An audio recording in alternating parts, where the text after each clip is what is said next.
All right, folks, we are here back again at the US World Nitro Cup. Sitting next to me, I have Joaquin De Soto from Serpent America. Joaquin imports, actually the new, I can honestly say it now, it's the new world's winning car, the 977 Viper. Did I get that right?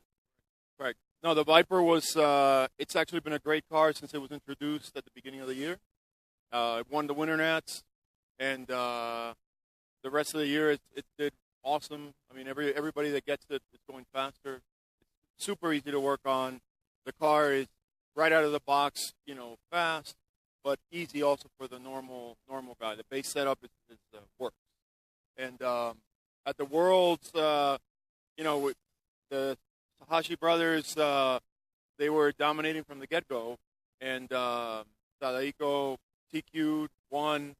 Some would say rather easily. He was just on the money the whole event. And it's funny because his brother was almost faster, but ran into some bad luck that prevented him from being in the final.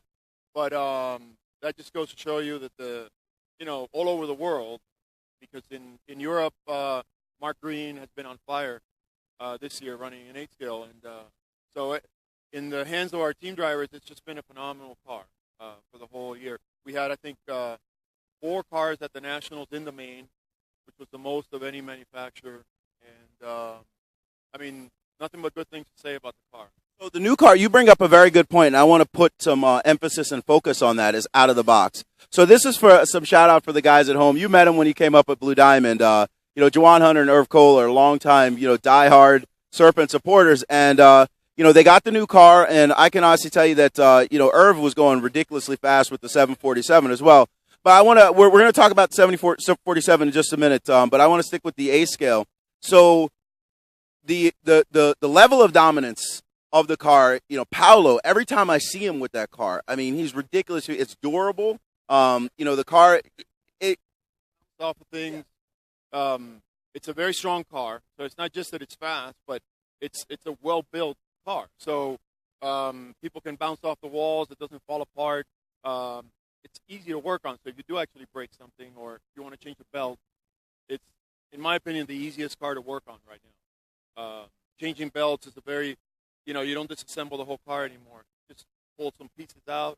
There you go. There's the belt. So it makes for overall a very attractive package.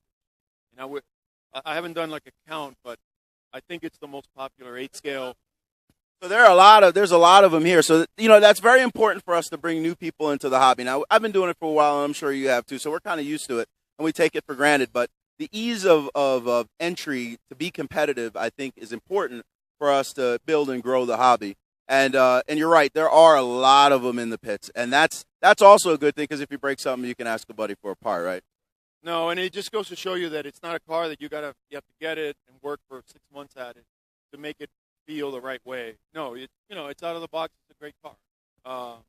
It's also an affordable car because the parts are pretty attractively priced, and I mean that goes into giving you correct that makes it popular because I remember when I've been doing this for a long time, and there was like a Serpent Vector 10 plus years ago. And it was super popular. Maybe more than half of the people would be running it. And then, for example, maybe 5 years ago, it was the MRX4, was just a really good package, and you had more than half the field. So right now, we're proud to say that our 977 has become that car. That it's affordable, it's really good out of the box, it's durable, easy to work on, and you have the right formula, and you're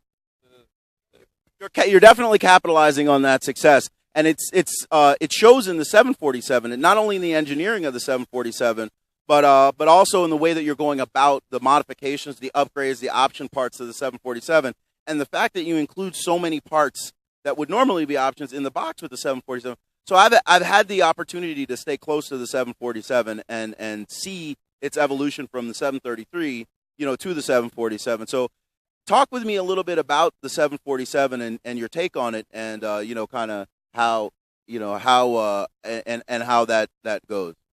So 747, it's been around for a little bit, and Paolo's been working on it to make it to have a setup that works here in the United States really well. And so he's gotten to that point now. And you can see it, some of the guys that for the first time here ran the car, and they're on pace. And, you know, Jared was second, first time he ever drove the car. So it's a good basic starting point, which is very, very critical to any car, so that you can say, here's a car, here's the setup, and immediately you're on pace. So I have some very in-depth shots of the 977 and the 747. I'll be posting them online. There's a gentleman up in our neighborhood that does a newsletter, RC Kraken. So I'll send him the photos. He's going to give you a call, and you guys are going to talk, and we're going to do an in-depth interview about all the different components of the 977 and the 747 in that newsletter. So we'll give you a little bit more exposure on both the cars. All right. Great talking with you. Thank you. Take care. No, we've been enjoying the great weather here. Nice track. I mean, what else can we say? It's we have the best of all over the world right now with the weather and the racing. So.